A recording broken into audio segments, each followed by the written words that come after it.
everyone, Heba here. Welcome back. This is part 2, unplugging from the hive mind. I'll continue where I left off. So here in today's segment, I will be elaborating on possible solutions and remedies in order to help you escape or unplug. Unplug is a better word than escape because we're not trying to escape. We're trying to do this in a systematic way. Okay, because when we were plugged into the hive mind, the matrix, we didn't realize what was happening, but now we do realize it. So then what are the possible solutions and remedies to this? This is what I'll be discussing today. Also how to transmute mental afflictions in a nutshell. And this is by no means a comprehensive list. There's so much we can talk about, but I've made it brief and I'm just giving you the main key things that we need to start working with, like as of, immediately, if you like. Okay, so remember, we cannot be controlled by an outsider if we have the power to control our own minds. So if we can develop something called self-mastery, no one can be our master. When we can be the masters of our own templates, our own temples, only then we can be free. Only then we can be unplugged from the hive mind. Okay, so the first thing that we need to do is first eject guilt, fear, and shame out of your life. Guilt, shame, fear have to be completely out of your template. Okay, you need to find a way to get rid of these three. Mental afflictions and sorrows are directly connected to shame, guilt, and fear. The optimal position we need to reach is sufficient level of emotional intelligence. Okay, so where most things that used to matter so much no longer matter, and one of them is what people think about us. So this is the optimal position, is we reach a sufficient level of emotional freedom. That's by no longer caring about what anyone thinks about us. This is not to say that you can become a careless being, cold-hearted, care less about other people, abandon them, abdicate your responsibilities. Rather, I allude to the fact that people sometimes don't understand our position in life. No one but you knows your needs. So suppose your needs are aligned with like learning the freedom teachings like we are now, and you need that time alone. Then if you feel guilty that you're not going to, make that next party, that next baby shower, that next christening, the next soccer game, then it shouldn't faze you. You should be at that position where you are emotionally content and have the willingness and the aptness to say no. This is where society and rules become a nuisance, when we have socially accepted customs. Okay, we've accepted those customs and traditions that matter more than our individual preferences and needs. So our traditions that force girls to become women before they're ready to, or boys to mature before they're ready to, before they reach that level of maturity where they can be independent, it just doesn't work. Okay, so one of the mantras that I keep repeating to myself is I am stepping out of foreign events. Every time I feel like my boundaries have been overstepped, I always say I am stepping out of foreign events. I actually leave those events and walk out. That doesn't faze me at all when I do that. I remind myself often that everything is a foreign event to me unless I actually invited it into my life, into my personal template and temple for a purpose that's going to help me realize myself and grow in some way. Everything else I choose to not be identified with. Why? Because it doesn't serve me. Simple. So that birthday party, that gathering, that social commitment, that dinner party, whatever it may be, it's not an experience where I can express myself authentically, where I'm comfortable within myself. It's not a place where I can witness my own unfolding. If it doesn't add value in my life, then it's a firm no. So this takes time to develop, to be able to, willingness to say the no, but also finding courage to say no, especially when there's a big group of people all trying to pressurize you in order to join into that thing that's happening. And then it's only you, the only person who's saying, no, that's very, very hard to break. But you have to weigh it up with, okay, I'm risking losing my position, my temple, my template for what?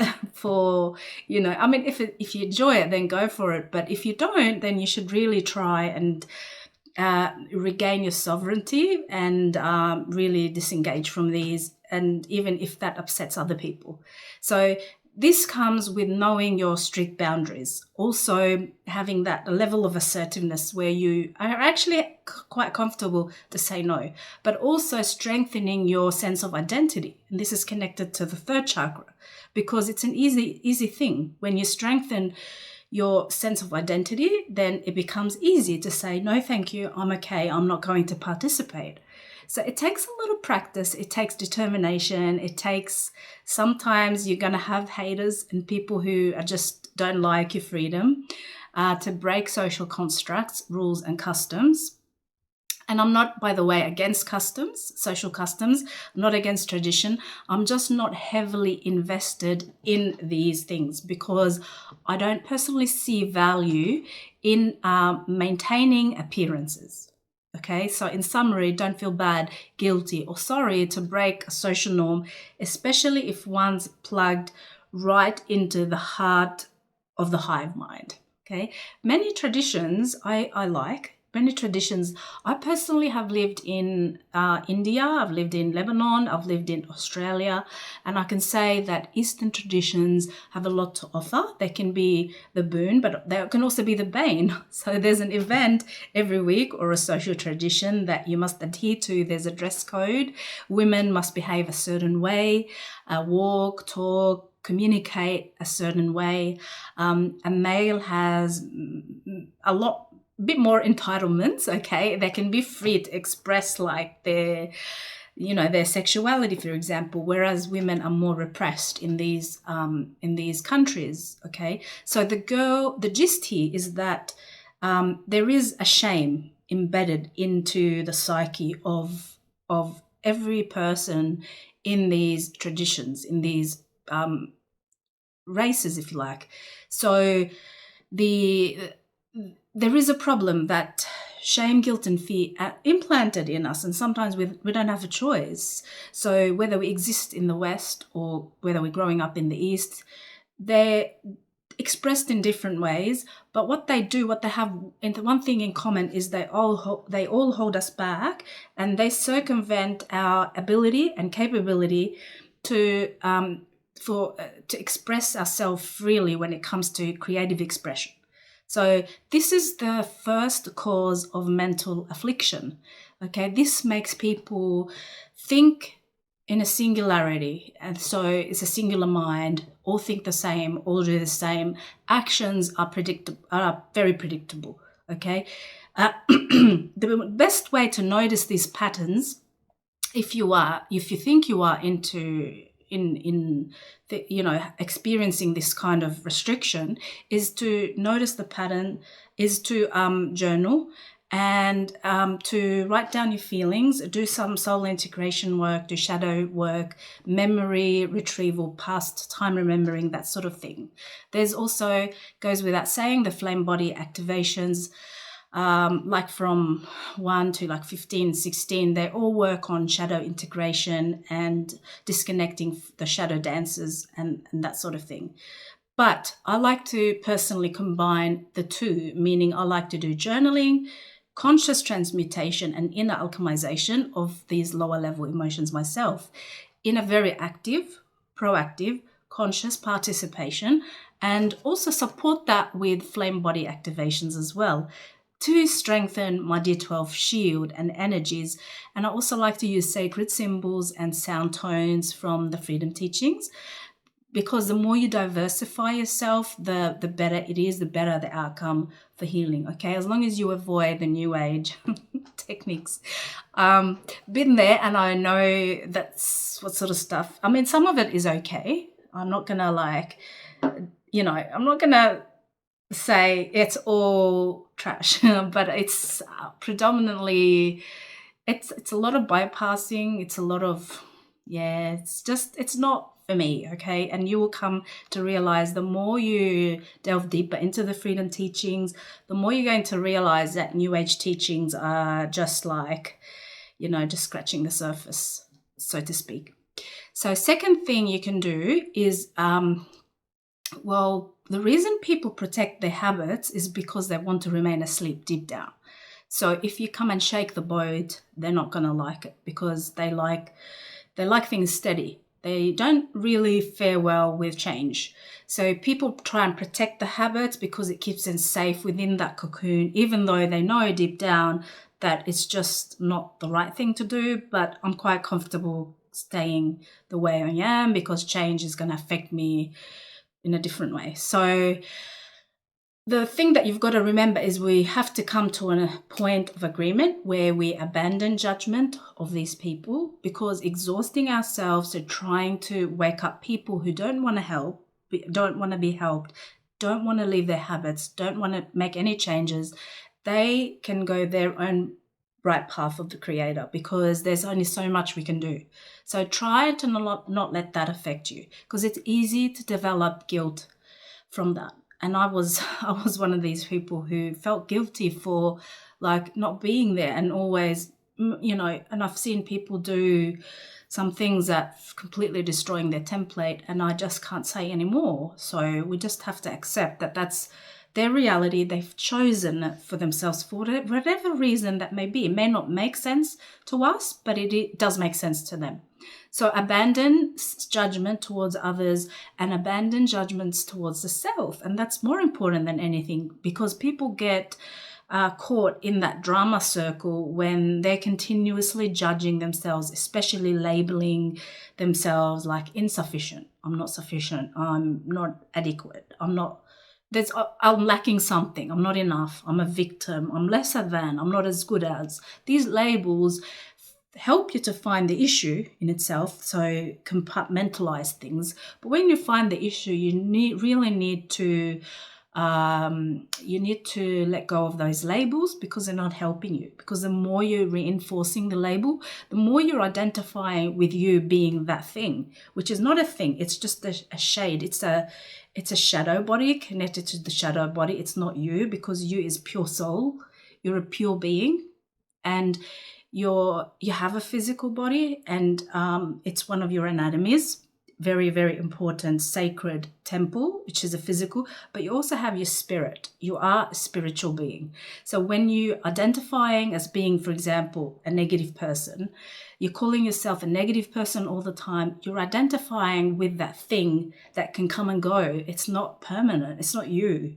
You're just identifying with it. And that doesn't help you, because what it does, it's actually altering your DNA to align with that frequency of that label, instead of aligning with the higher codes, which could potentially be you, could free you completely from the hive mind, but you're still in the hive mind if you're putting all those labels on yourself. So if you haven't found that thing that makes you unique, brings your unique abilities out, where you can express yourself to your highest and most optimal self, okay, highest potential, then if you haven't found it yet, you need to dig deeper, you need to try harder, because everyone has something, okay? It may not be discovered early on, but it's there, I promise.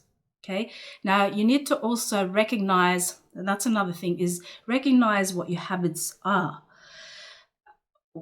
Believe it or not, with the scope of my work, I found the most habitual thing people do is self-jeopardize. So they create a problem to the solution instead of a solution to the problem. So they create a problem to the solution. So you give a solution, or there is a solution that's well known, and then you give the solution. They create a problem. Oh, I don't have time. I don't have this, or I don't have that. I don't have anyone to watch my kids. And it's always like there's a problem. No matter what you say, there's always a problem.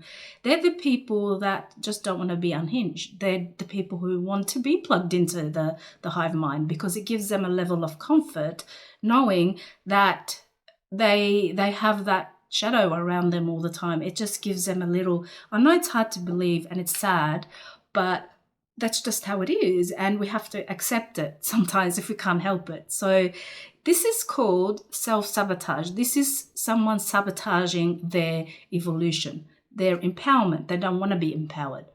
And habits are actually unconscious formations in like thought forms or emotional codes or something like that. They make habits are unconscious.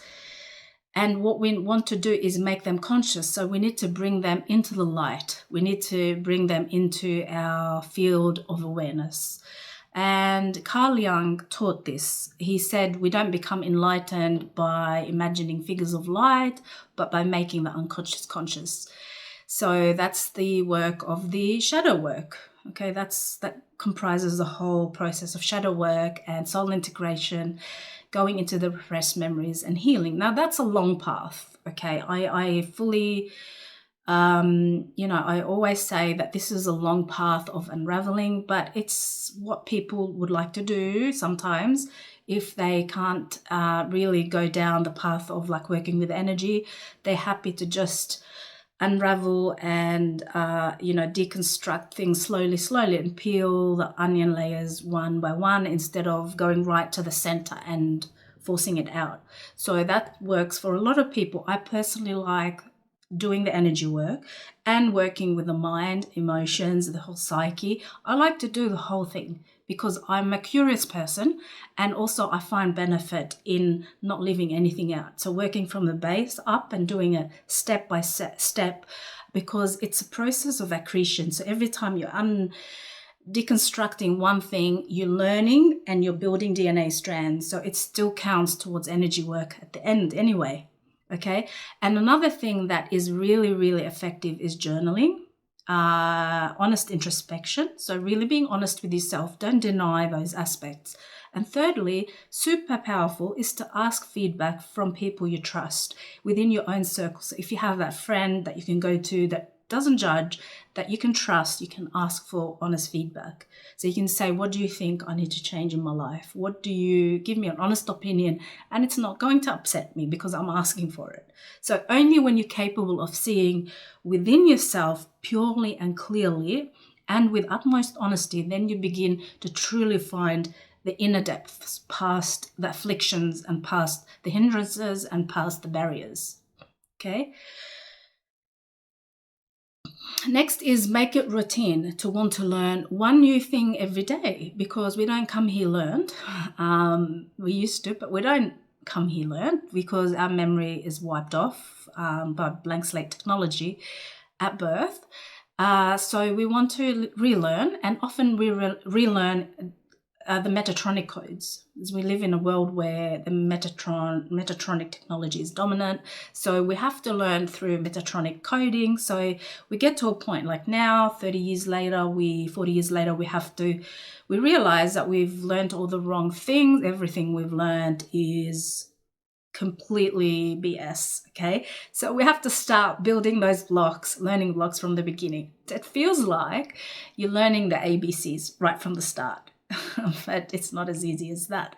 So to keep your mind healthy and active, you need to learn. So it's a fun process, and it's you're committing yourself to a process of growth, perpetual growth, and being healthy, because the more you use your brain and mind, especially mind-heart connection, is a very powerful connection when you can bring the two into a very loving relationship and create that perfect symbiosis and a synergy between the two. Then you have like a perfect feedback system where things are balanced within you, as opposed to just thinking from the mind alone, or just using the heart and leaving the mind, the intellect out. So the best knowledge is the inner gnosis, that what comes from within. The type that takes you deeper into the realms of the self. Optimally and ideally, what we need to do is implement what we learn. So it's not enough just to go learn it. We need to start implementing, okay? We need boots on the ground. We need to actually start doing the work, going out there and really affecting the changes. Information stays information as long as it's not implemented. Okay, it's of no use whatsoever if you know things, if you don't implement it. It's not enough knowing it. I mean, it's a good thing to know it, but at some point you've got to really start to make strategies. Okay, how am I going to implement the knowledge about like how to grow my own food? So get out there and try. Start small and then grow bigger and bigger. Okay. Otherwise, it's just information. It's unhelpful. And when we find an opportunity, we must really indulge in actioning what we know, because when we make things happen physically, we're declaring that we have the power and the right to make the change, not just what needs to be done. Okay. And this is unplugging from the hive mind, because no one's telling you what to do. You are taking it upon yourself and you are being proactive and you are creating solutions for your own life. So this is a complete unplugging. There's more, but this is predominantly a big thing. Okay. The next thing is activating the heart node. Here, activating the heart, that's everything. Activating the heart node. A lot of people are running from the mind. You know, they know things, and then it's really triggering things within them, but they're not coming to a solution because they're unable to feel the solution. Because at some point we have to stop thinking and start to feel into it. And if your heart's not connected, if it's not ignited, then there's no electricity. There's no drive. There's nothing. You're gonna stop. You're gonna hit a wall and then bounce back. You're not gonna keep going, because, like I said, it has to be mind and heart together creates a perfect solution. So after you run D12 frequency, it is suggested then that you start awakening the heart node, which you could say, well, hang on, is this turned off? It may be turned off, but it may be slightly turned on, but it's still connected to Metatronic codes. And until we disengage and we're able to start integrating the proper organic template, Kathara template, and start constructing DNA strands the proper way, not in reversal, then we start to activate the heart node. And then we can run proper D12 frequency. Then it counts to something. But when we connect it to the hive mind, when we connect it to Metatronic codes, and we think we're talking to the heart, it could be another heart somewhere. It could be the hive mind that we're talking to, and we're just feeling into that. Or, you know, like when people channel and they say, oh, I channel and I've talked to, you know, and it's funny, it's sad too, because there's a lot of channels out there that are talking to Metatron. And I just feel like saying, and I've said it once to them, but they didn't take it so good. And they think that Metatron is an angel sitting in the sky who's giving them all the right information, and they're following that information to the T. Anyway, so it's not something to laugh about. I'm actually sad for them, because, you know, imagine what they could do with that information if they follow it to the T. Imagine if they've been instructed to do something harmful, they probably would go and do it. That's what happens in the hive mind. We start to become in denial, and we give our power to that thing that seemingly is a more larger, more powerful than us. We fit into the construct. We can't break from it eventually, like that allegory of the cave, or these people shackled in the cave.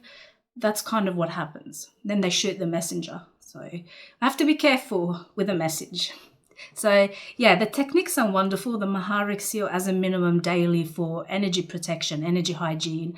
And don't forget that it's not just for energy protection, but running D12 frequency regularly actually recodes your Maharic template. It resets your mind and it overrides the Metatronic codes.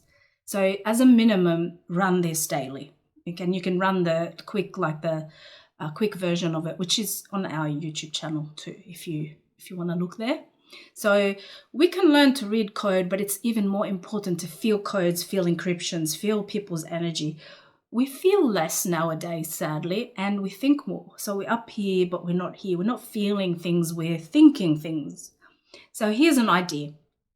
Practice feeling more, thinking less. So feeling more, thinking less. You can practice this by like simple things. Just get an object, touch an object, and try to feel into it. So what emotional reaction and sensations are generated and triggered from the contact between your hand and the object. And then start to do that more often and have someone confirm that for you. So if you visit someone, cousin or whatever, and then just say, do you mind if I like use this rock, put it in my hands, and run your D12 energy first, just in case there's something malevolent in the energy and it's, you come in direct interface with it. So just run your D12, you're protected, you put your hands on it and just try to sense what you feel from it, and then say, could you confirm, did you, was this there when you had a breakup or you went through a breakup or whatever? Because I can sense an energy of like,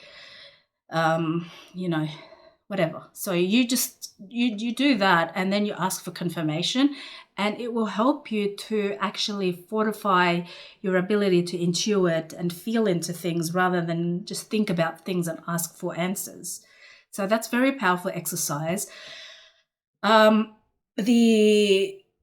Try to listen to people more as well, because this lights up the heart node, keeps it lit, is our ability to shift focus away from here to others, to give it to others. We don't want to overdo this, of course, because then it becomes all about the other and not you, but you want to sort of balance the equation. So try and listen to other people, what they have to say, and really, really listen instead of giving a solution by way of like mentally interjecting. Like, what am I going to say next? Just listen, just pause, listen and feel. Okay, this is actually one of the traits of the angelic humans before their innate abilities were overridden by the left brain. The powers that be want to take that feminine principle out of the equation. That's what they're trying to do. So we see this manifesting physically on a social level. It's social engineering tactic to actually drive us away from feeling, which is the work of the right brain, to thinking into left brain. That's what the education system is built on the left brain.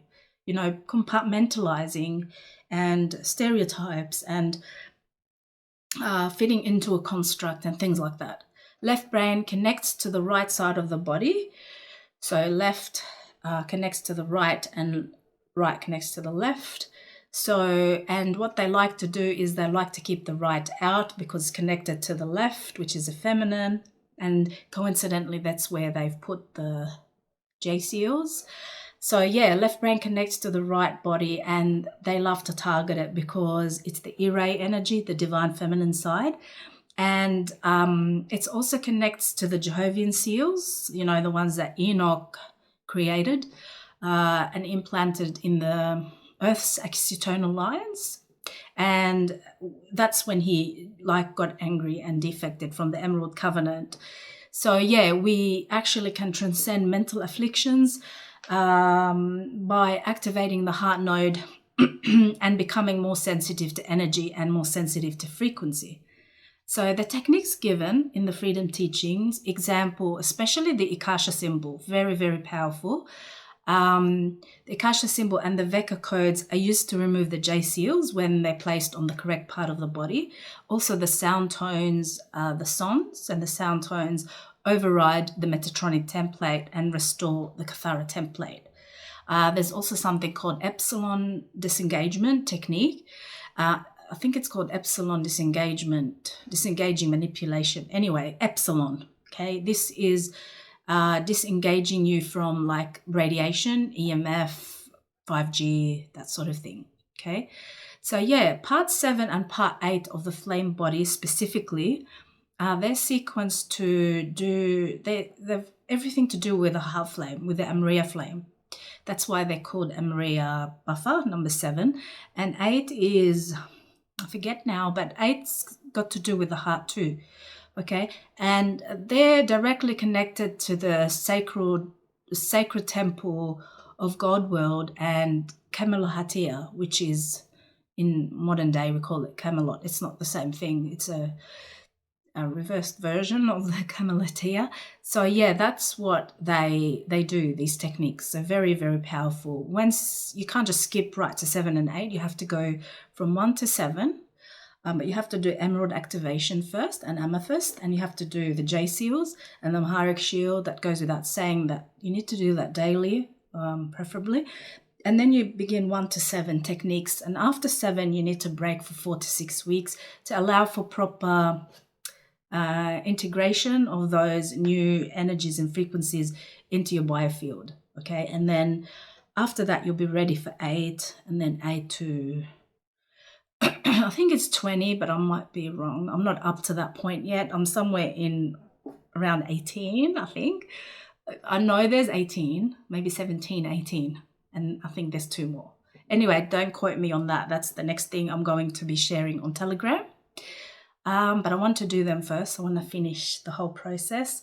So anyway, if you do start your flame body, then know that you're on the right path. You just know. Your soul will attest to how effective, powerful, and authentic, and there's nothing like them. There's nothing. There's no techniques like these techniques, honestly. Anyway, I'll move on. So the next thing is to empower ourselves by defining what our boundaries are.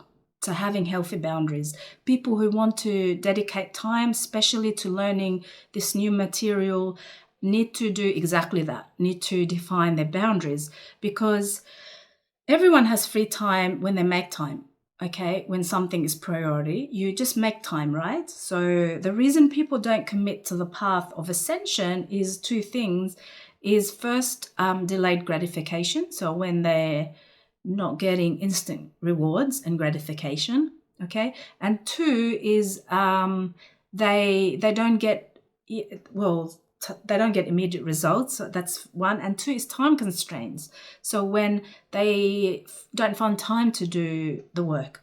Consider this, perhaps the time constraint is easy to fix by setting firm boundaries. Often people want to be involved in some areas of our lives because we allow them to. So we allow them to come and call us whenever they want to so that we can come to their aid or whatever. Maybe we can start to prioritize ourselves as well and make time for others and time for us where we're not disturbed in these times. Okay, that's very important. Often people want to be involved because they don't prioritize themselves. But we have to prioritize ourselves. Therefore, we need to make time for us.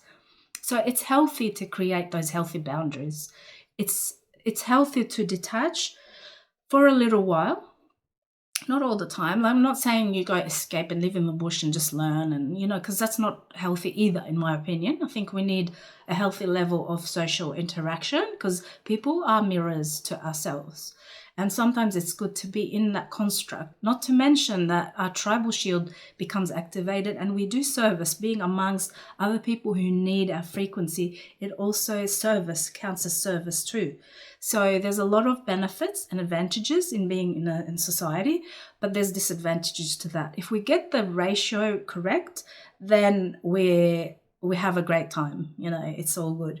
So it takes a while to get it, the balance correct, but when you do, it just flows beautiful, and you don't even have to say no anymore. I think people just read your energy and they're like, well, we won't disturb her because we mingled like a little bit last week, so this week we'll just leave her alone. So anyway, something like that. Okay, so yeah, it's healthy to create those boundaries, detach, to practice, to grow, to evolve, to expand our consciousness, mainly because at the end of the day, ascension path is a unique path and it's an individual path. Okay, we don't ascend in pairs and groups. We ascend, New Age says we ascend all in a group, and we don't ascend in a group. Because we have individual choices and we have a unique and individual free will and DNA template. So we don't ascend in a group. We don't. We can affect the group, like the indigo can affect the humans and have a big powerful shield of protection and frequency to back their own shields. But we don't actually ascend as a group per se. Like all of us just get on the ship and unless it's an evacuation mission. Okay, so I can't emphasize enough the importance of making learning and practice a routine, a part of your life. You need to start doing that. If you're really, really serious about your ascension, then every day you need to allocate time and space as well, not just time, but space. Have an area for you where energy is amplified in that space. So I have my chair and I just sit in that one chair, and it's just for me, and other people are allowed, but I have to be very discerning about the energies, and it's my space, and that's it. So I sit there and I activate and I do my shield amplification. And that's where it's funny, because when I sit in other parts of the house, I don't get like we call them mental downloads. They're not downloads, they're uploads. But I don't really tune into and align with my high spiritual centers unless I sit in one specific place. I feel like they just come to me and I go, and then it flows. Anyway, that's just something to consider. So time and space. This is how we transcend mental afflictions. We empower ourselves by honoring ourselves with time and space, and then we can inspire others to do the same. Okay. Okay, I'll just sip of water. I go a little fast nowadays because I have a lot more content, and I'm trying to stick to the hour. And I'm not very successful at that, because I think part 1 I went an hour and 10 minutes. I'm aiming for 1 hour this time.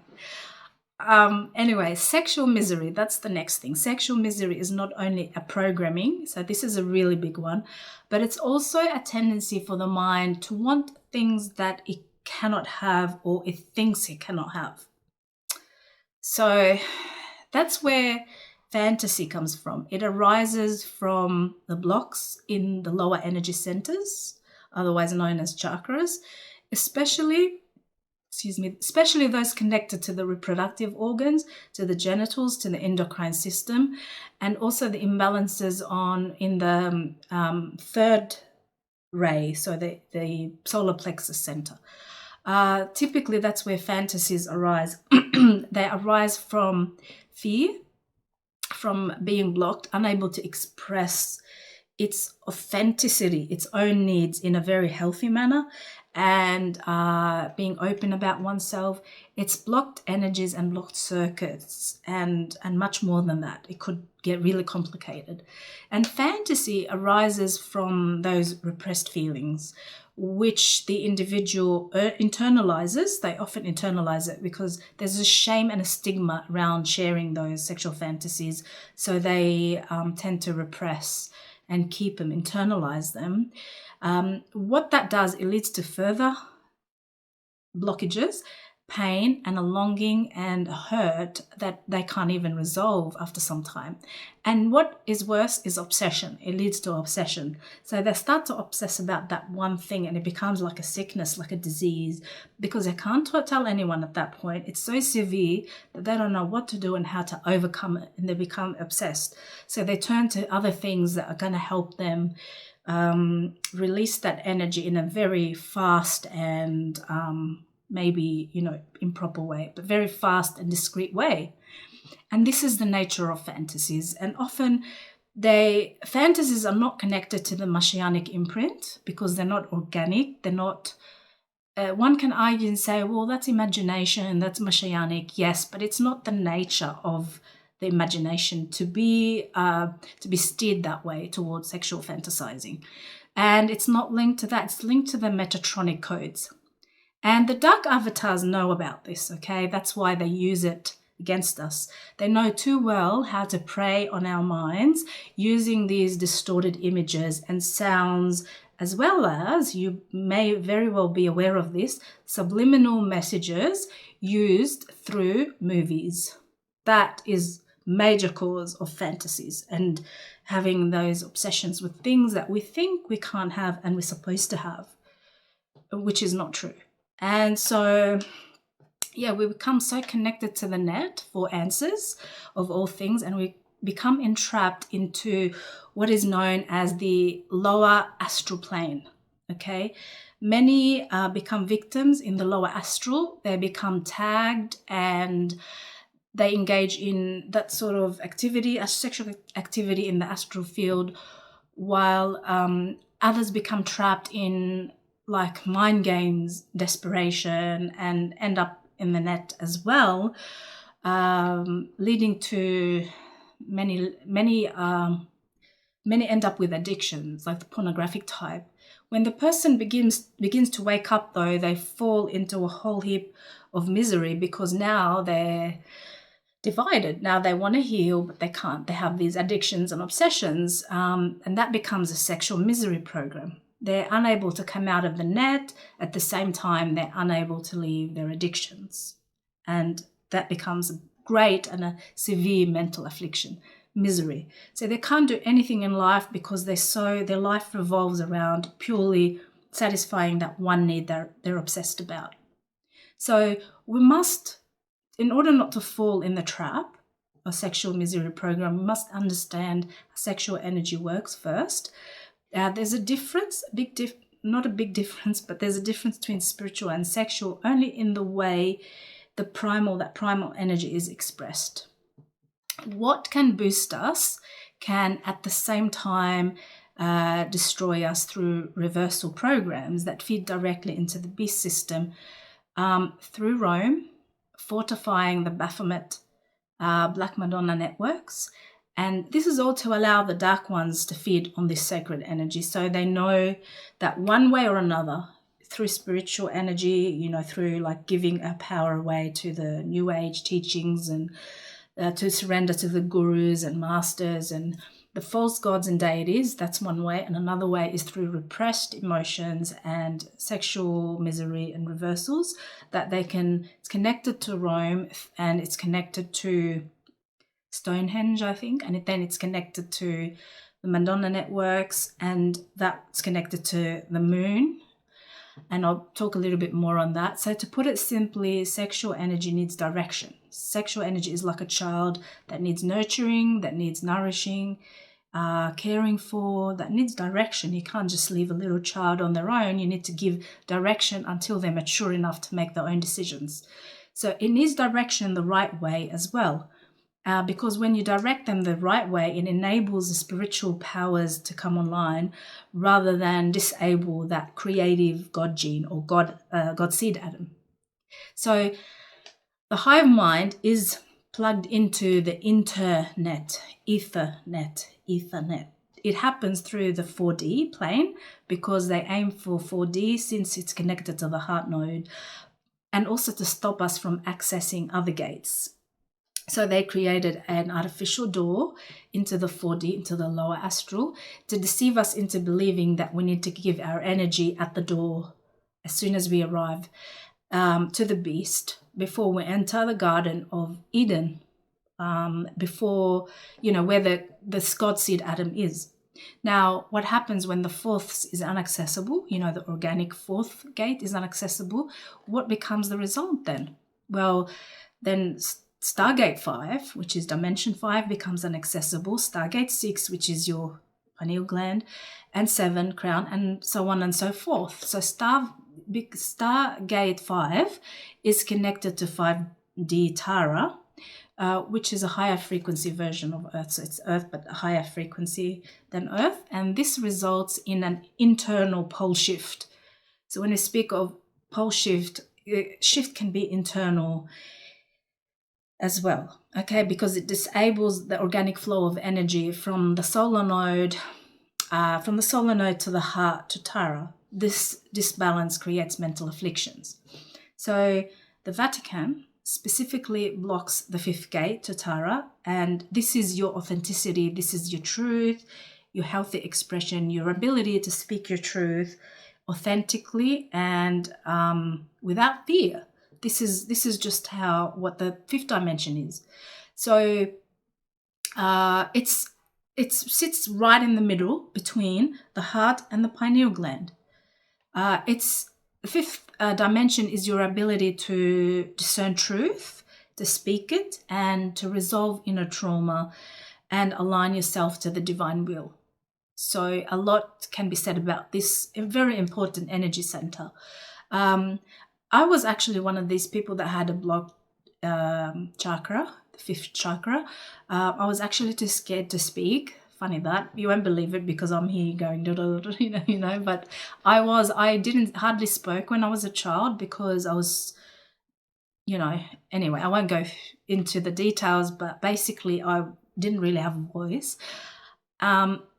And other than my mother, no one really supported me and encouraged me to speak. So I just thought that if I spoke, then, in this world, I'm not meant to speak. So there's no place for me to express myself. So I completely blocked my throat chakra. And it's funny because I remember the day it actually unblocked. It's happened progressively over time, but there was a time where it just popped and I heard it pop. I heard a little, very faint popping sound.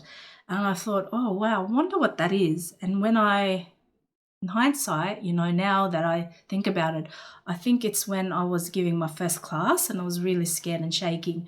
But yeah, that's when I started to really work with my trauma and really come out of my shell and start to express myself authentically. So when I spoke truth, I was actually really scared, terrified and shaking because I didn't want to upset people. I didn't want to cause people to feel uncomfortable.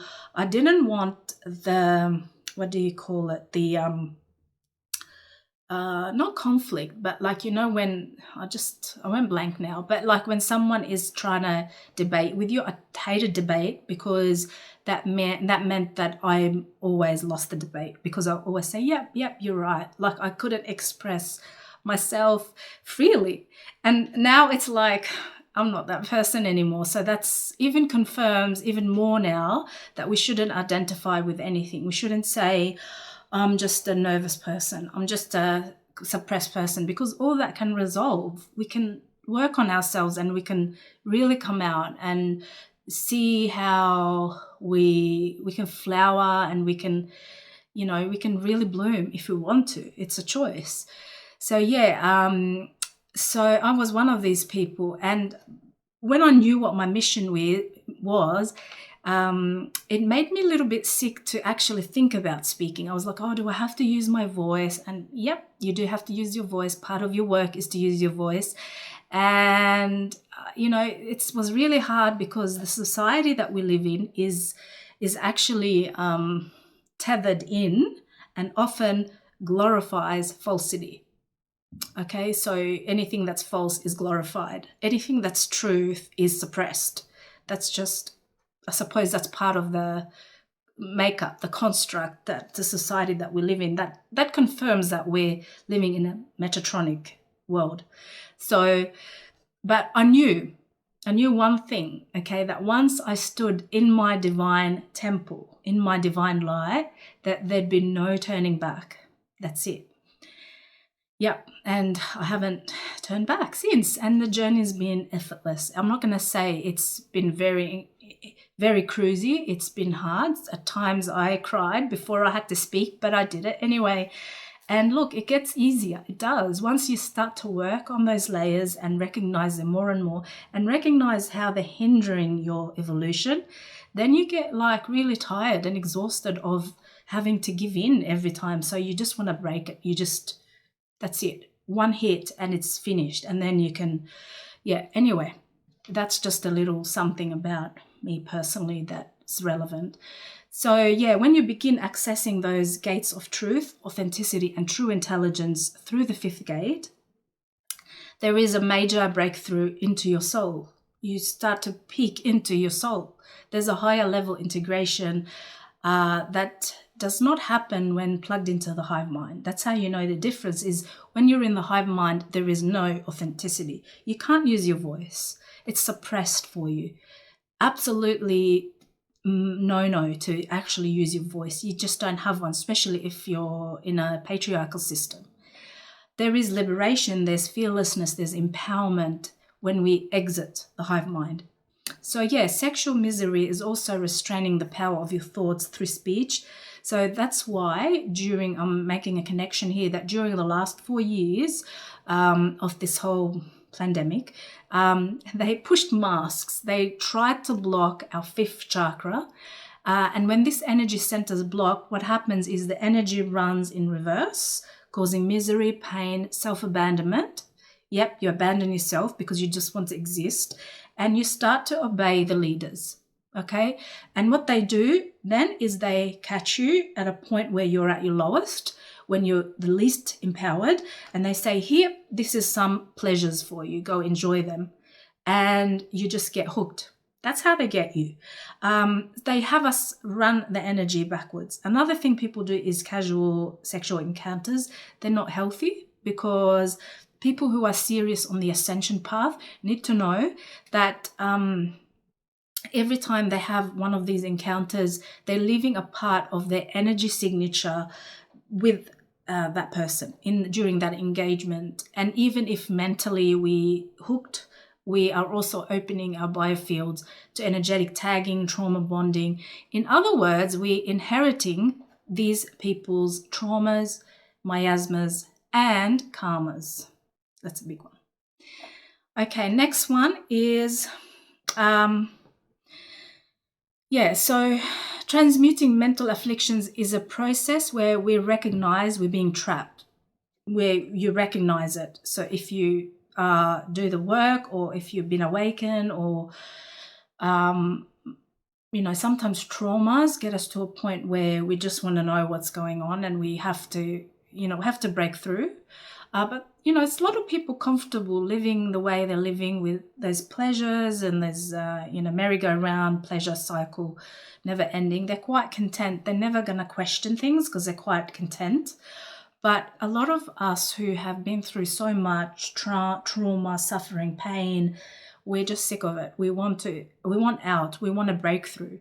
So that's a good thing. Sometimes pain works as a teacher.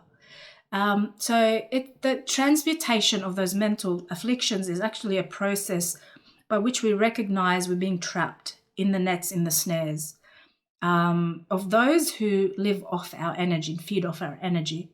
So your mind, your thoughts, your habits, your emotions, everything, your lifestyle, it can all be influenced if you're stuck in the hive mind.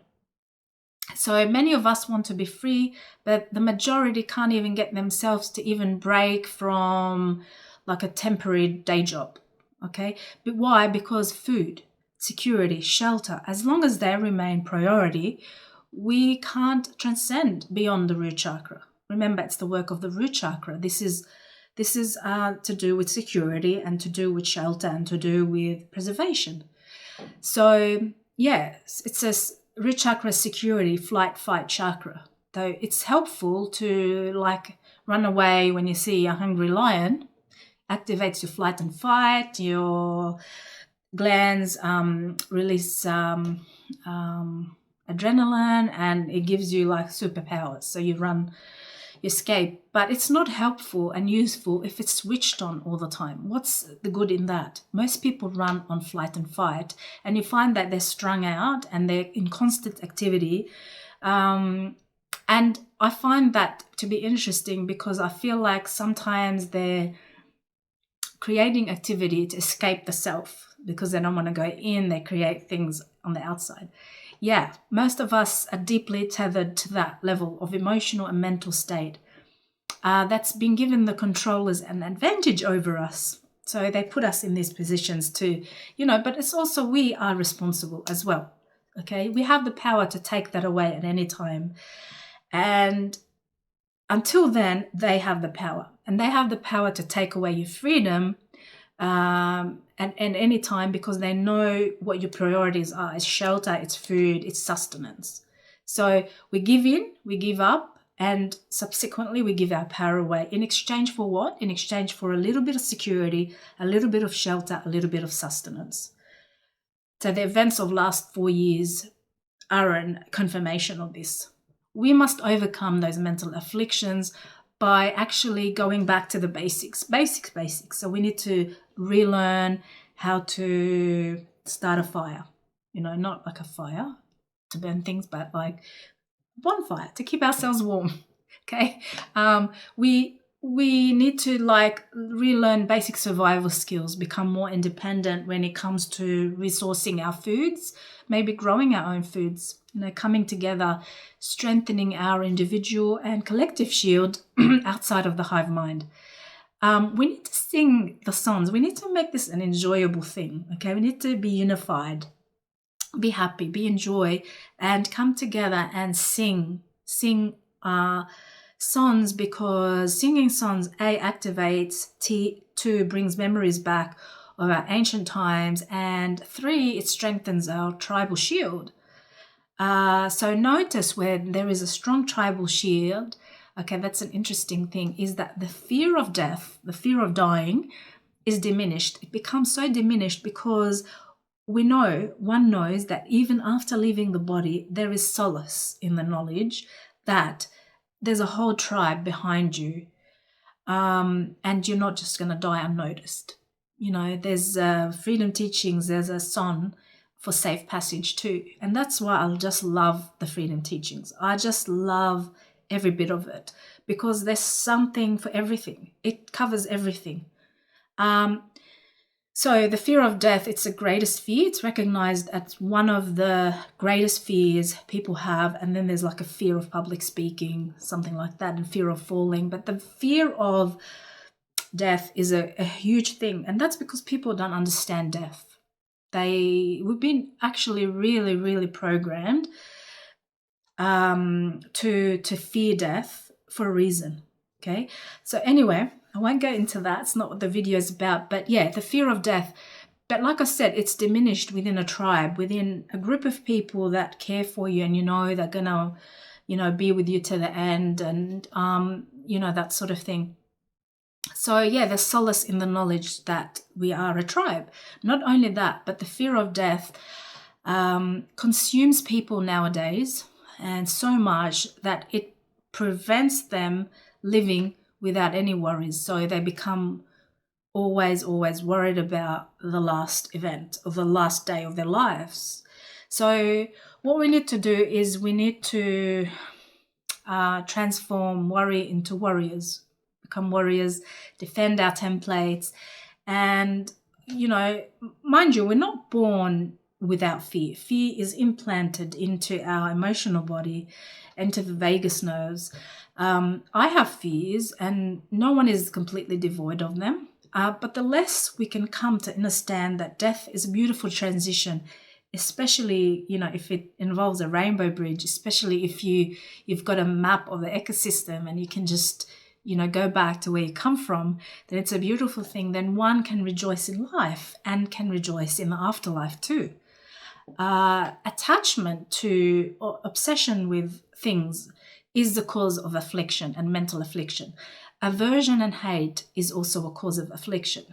Transcending attachment and aversion is returning to the still point, okay, to the 0 point, the place of void where nothing matters. Whether we have it or not, it does not faze us. We still remain at peace with ourselves.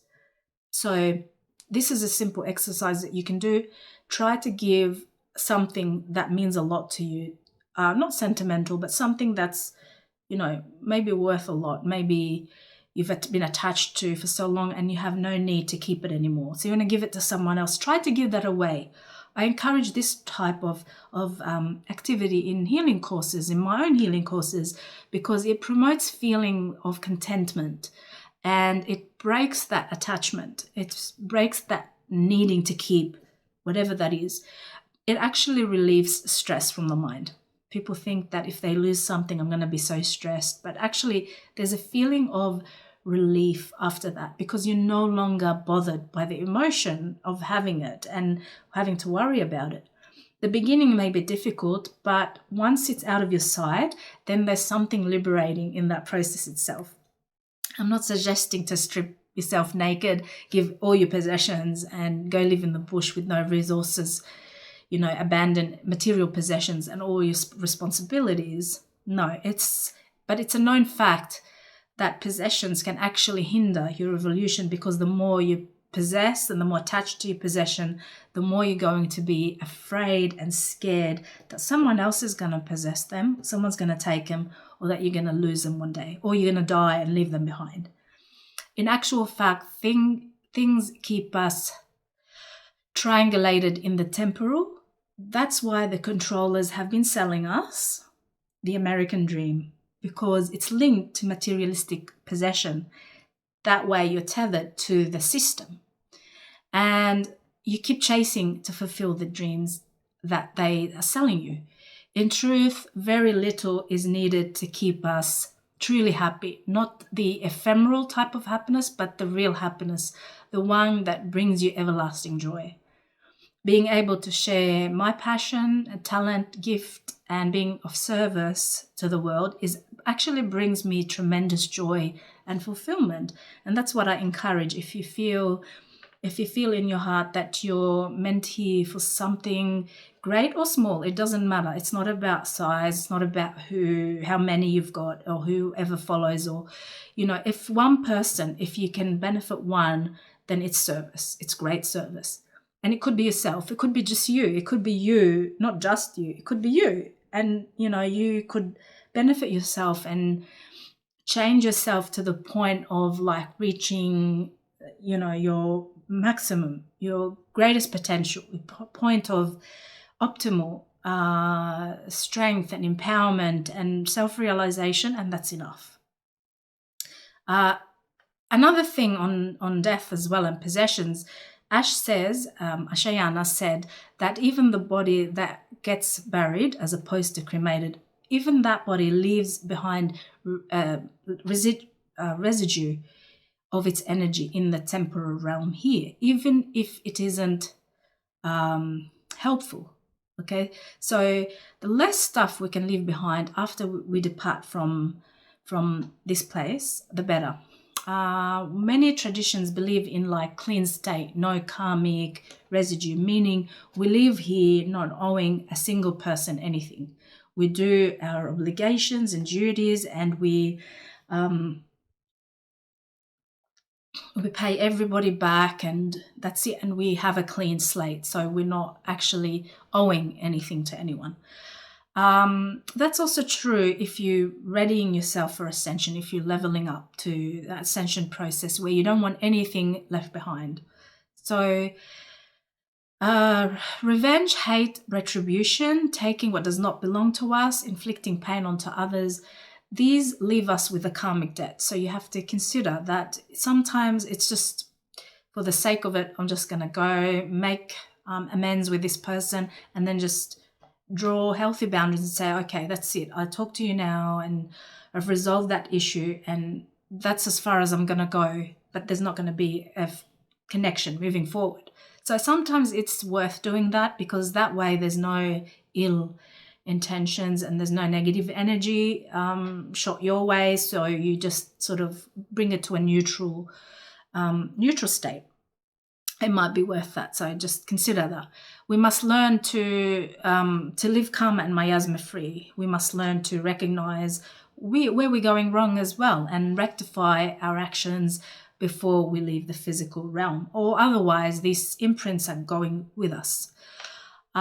So another thing we need to do, and I'm sorry, and I'm looking at the time, it's 1 hour already, but I've got a few more things to say. Know where and when you're giving your energy away. By now, if you've been listening to my other podcasts, I spoke a lot about black cube worship, which is linked to moon, which is linked to Saturn, which is linked to the Tesseract, to the false light, to astral tagging and reincarnation, being on that loop, coming back time after time after time.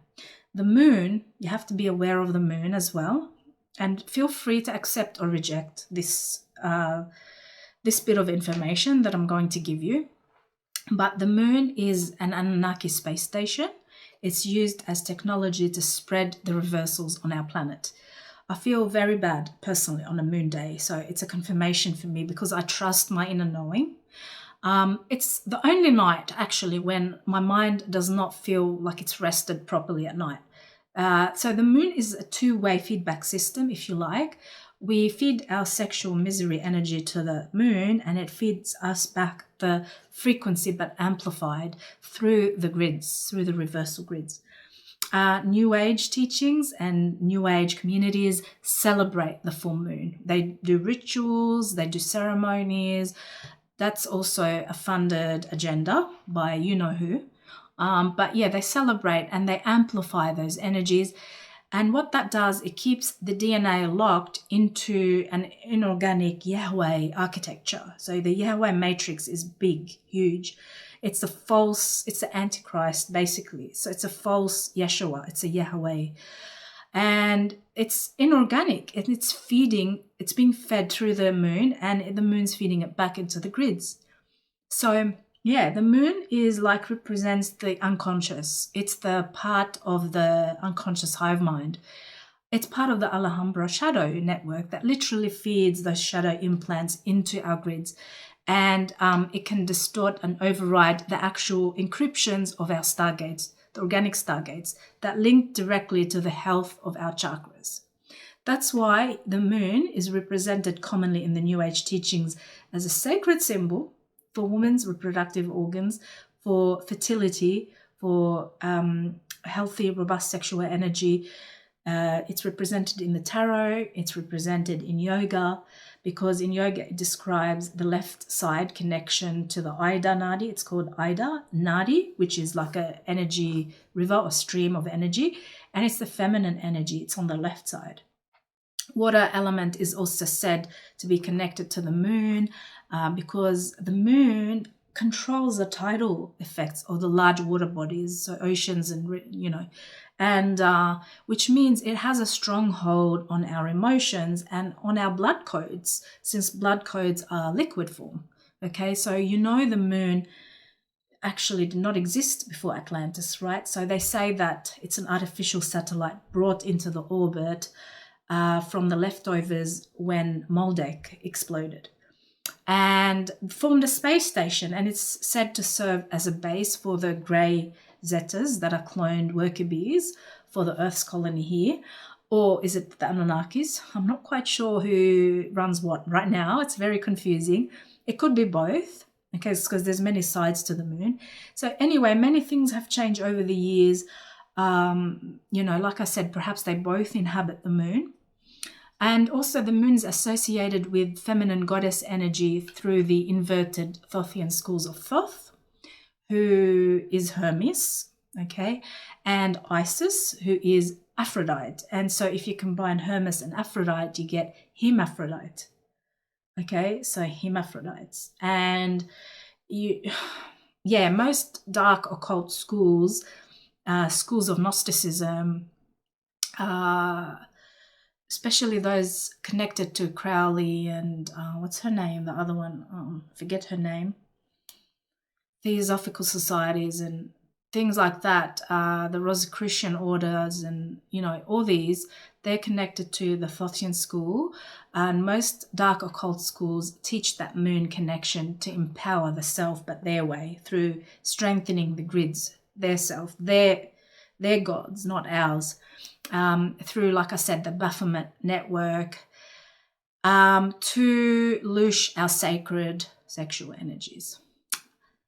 Another trap you want to be aware of is technology. It goes without saying, right? We're using technology, but we're using it for the right reasons. But if you're spending too much time on technology, just doing things that, probably should be doing other things, like, if you're just spending hours on Facebook or just looking at pictures and surfing the net and whatnot, that's not really conducive or helpful to your growth, then you probably should reconsider, because the 2030 agenda for artificial general intelligence timeline, what they want to do is they want to take you down onto the AI path and have you accept transhumanism and biofield hijacking. They want to, as you know, implant microchips in your brain to completely reverse your Metatronic template. So they prepare your template for biospiritual integration with the beast system. Okay, so the solution, what's the solution? It's twofold. First, find another interest offline. Just go offline, find something else to do offline. Okay, and just try and spend as much quality time in nature. And number two, find your tribe offline, because we're all going to need a tribe where we have people on the same level of consciousness, awareness, frequency, mindset. We're not going to be identical, but we're going to be on the same, have common interest and share the same thoughts when it comes to this.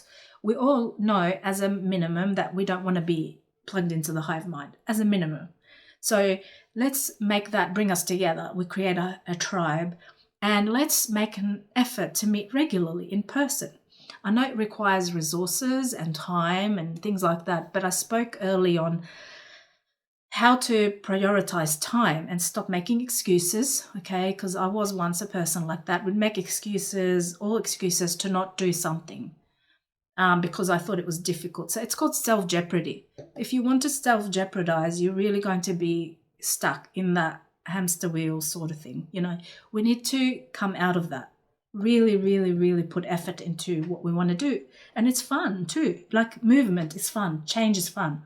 So we need to be able to, actually we're trying to do this. We're personally trying to acquire a place or rent a place in order to create a solid community, in order to meet up regularly with people on the same level.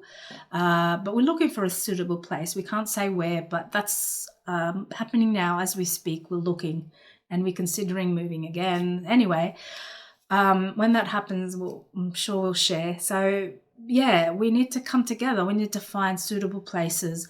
We need to eject from the system so that we enable our Christic strand activations and strengthen that tribal shield like we did in the past, so we can ascend when the Starfire activation process really begins 2047.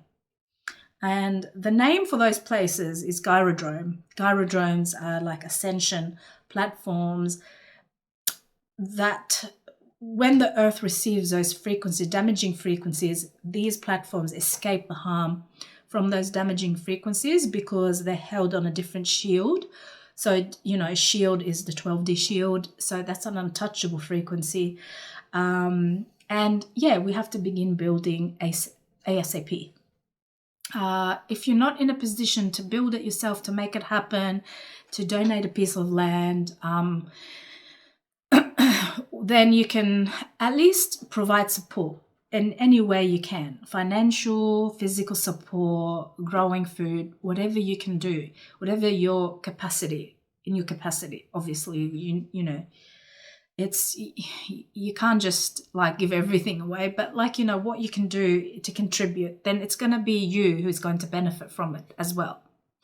Okay, the next thing I want to talk about is find out who you are, not just on a soul level, but also identity, genetic, racial, and ancestral level. So important when you know which of the 12 tribes you come from. So if you want to learn about what tribe you come from, you can actually learn that. You can learn why you're unique, because finding out about our diversity is going to actually stop humanity from conforming to the Metatronic hive mind, if you like. And there's a lady called Chantel, which many of you know her. I'm pretty sure, Chantel Goldray. She's on Facebook and they have a Telegram channel, her and her twin flame. And she actually writes books about, I think she's got a book coming out about herbs, therapeutic herbs. And there's another one about tribes, and you can order one of those books soon. So you can learn about the different tribes and characteristics of each tribe. So you learn about your history. And we're all coded to different stargates. When we were seeded here, we're seeded from, as you know, from 12 tribes and cloister races. So we're all different. We're uniquely different. Everyone has a unique set of codes and geomancies that make up their Kathara template. Yes, the Kathara template has a base structure, but when it comes to those geomancies, we're all differently wired and coded. And no two people, in fact, share the exact same encryption, even twins, okay? Therefore, everyone has different needs depending on their genetics, blood type, ancestry, even composition, bodily composition. So it was a service I used to render before, a few years before. I used to give Vedic interpretation on a person's composition, because determining what the person's characteristics and traits and basically we'll look at the nature of the person, and it determines the composition. And so it's divided in 3 groups, and that's to help this person to learn about themselves more. But that's as far as we go with it, is to the level of body, emotions, and mind. So it's like a density 1 exercise. It doesn't go into the higher codes, but you can begin there. It's a good exercise to do, and I think they have them on the internet. Like you can download it's called an Ayurvedic assessment. So you get an assessment, and it's harmless. It's not like, plugging into the hive and things like that. Please don't misinterpret this. Don't take it the wrong way. It's none of this. I've done my research, and I speak this out of conviction, and I know there's nothing harmful in it, even though it's Vedic. There's nothing wrong with half of the Vedas, because they come from they're actually based on the Mahabharata teachings. But we know the inversions, and I'm well aware of those. So yeah.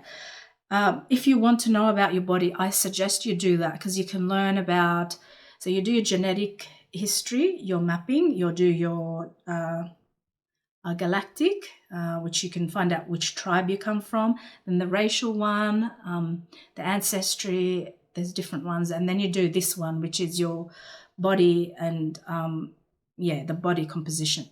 So it's called an Ayurvedic assessment. And then you work out which one of these 3 compositions you are. And then you eat based on your composition. So your food, your diet will be based on which one of those 3 you are. It's very helpful. If you have anything in your physical template that you want to override, you're just not feeling well, you've got inflammation, anything like that, this is quite helpful. I really highly recommend it.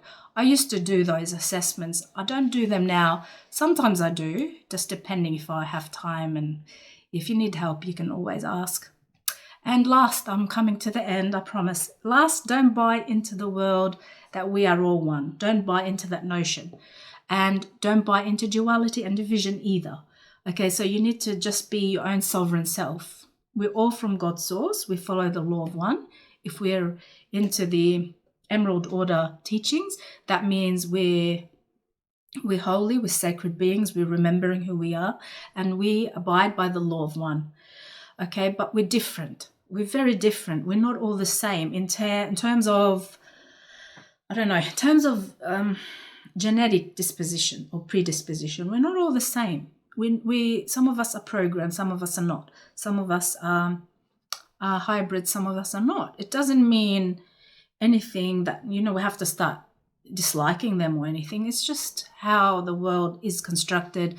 As long as you know that we shouldn't just go and hate on certain groups of people because they're different, because they're not divine templates, because everyone's got that divine innate aspect of themselves. They're just not remembering, their path is different.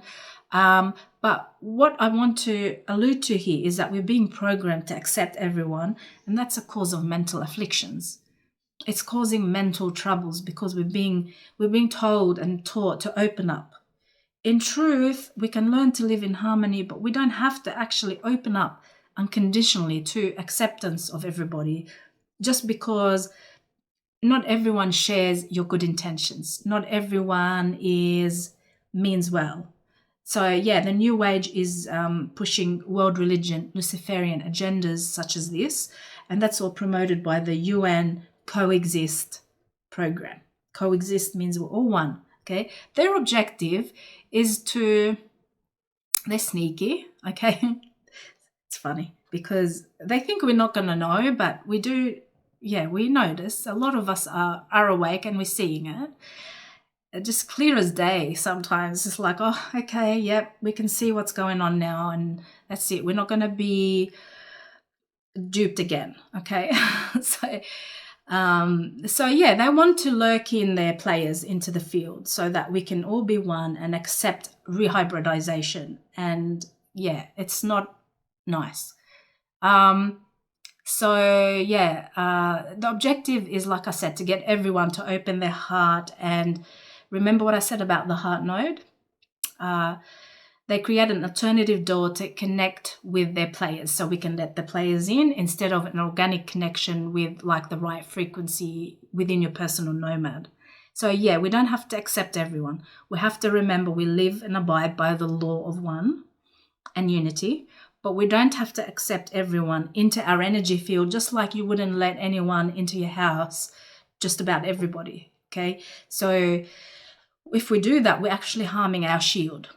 Okay, we don't even know everyone's motives. We don't know their inclinations. We don't know their intentions. We don't know what they're capable of. We don't know when they're going to switch and do things that they may appear on the surface harmless, but they are very harmful deep down. So not to be paranoid or anything, but we need to get this right, this able to discern and then just go with what our true self says.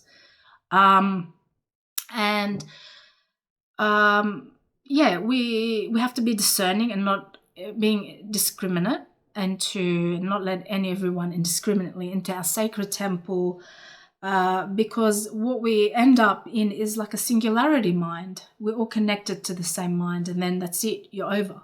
So yeah, the new age is great awakening is actually orchestrated deliberately to derail us from using this discernment and pushing the one religion, one world order, one government agenda through. So these are my tips. I want to summarize and say a few last things.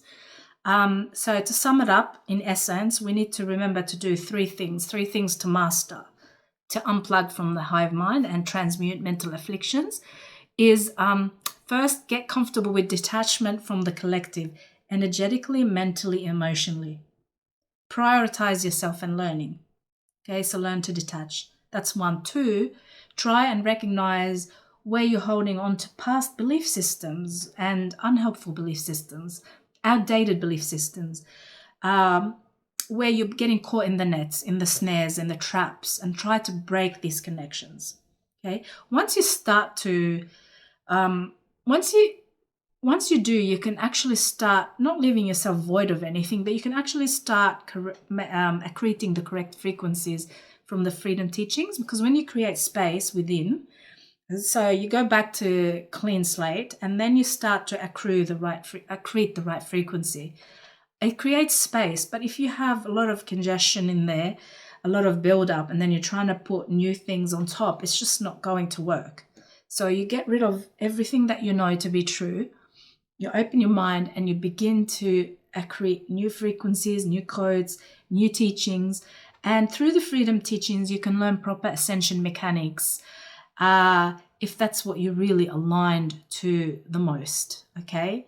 And 3, devout time for you to heal. Devout time for you to heal, to reevaluate your decisions all the time. Remember, each time you're healing, you're learning something new, it's affecting your decisions each time. The world is changing at a fast rate, so be prepared to move fast with the changing circumstances. Don't lock yourself into one set of criteria and that's it. I've always had this home. That's just an example. I've always had this home and I'm not going to leave it anytime soon. No, it's okay. Be prepared to think outside of the box. What can I turn my home into? And maybe I could get a caravan and go exploring and anchoring 12D energies in different places instead of just sticking to one place, or something else. I don't know. Maybe you need to break from society and then you can go live in nature, or, the sky's the limit. So be prepared to do things like this and devout time to heal. Generally, we heal a lot faster in nature. When we spend time with plants, nature, animals, we heal a lot faster, okay? What worked for us 3 years ago may no longer be an option, so be prepared to let go of those ideals.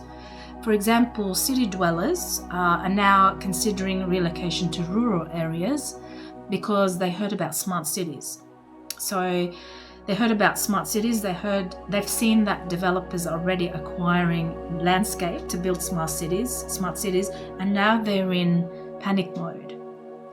But because they didn't prepare themselves for change, they're sort of stuck. They're stuck with mortgage, they're stuck with high rates, they just can't, they're stuck with a job, the career option, and the only career option. They're not ready to, I feel like we can really do change really good because, we've prepared ourselves for many years that if anything happens or before it happens, we're ready to just put everything into storage and then just move and go to where we feel the calling. So that's sort of how we try and live, because really, if you want the truth, I'm not saying this out of fear or pushing fear or anything. I'm just saying that this world is not built for people like us, indigos, humans who really want to live in connection to the true self. That's not built. This is not the right construct for our self to flourish in. So we have to find alternatives. We have to create those alternatives. And don't be afraid to connect online with people. Be open to change, because don't be stuck in one place and leave yourself with no remedies left. And if you have to stay in the same place, it's okay. Try to connect with your tribe, even if you have to do like online, what we're doing now. Because to be honest, I feel very connected to my online tribe. And this goes without saying that we have actually had more self connections with our online tribe than in physical, believe it or not. We honor, we cherish both, but we need to go a step deeper, a step further now. We need to commit to coming together physically and strengthen the indigo, strengthen the human shield, like we did back in the golden days before we forgot who we are, before it's too late.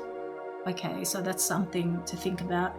And that's it. And on a final note, what I want to say is, don't forget the freedom teachings. They offer groundwork for this work, for healing the template. There's extensive codes and techniques for grounding in primal light and sound fields, but you must clear the beast implants through those flame body activations and techniques, through shadow integration, shadow work, using Vecca codes, reciting the Azurite Signet Council songs to undo the fallen angelic spelling within your DNA sequence.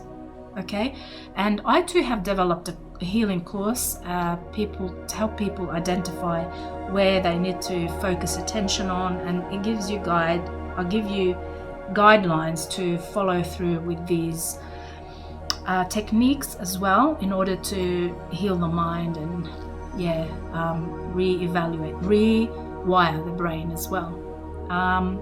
So that's it from me, and I really, really hope that even with this long talk, 1 hour 26 minutes, that I have given you some food for thought, some helpful tips, and I've added value to your life. Don't be shy, say hello and reach out, connect with other people in this beautiful community here in the forum.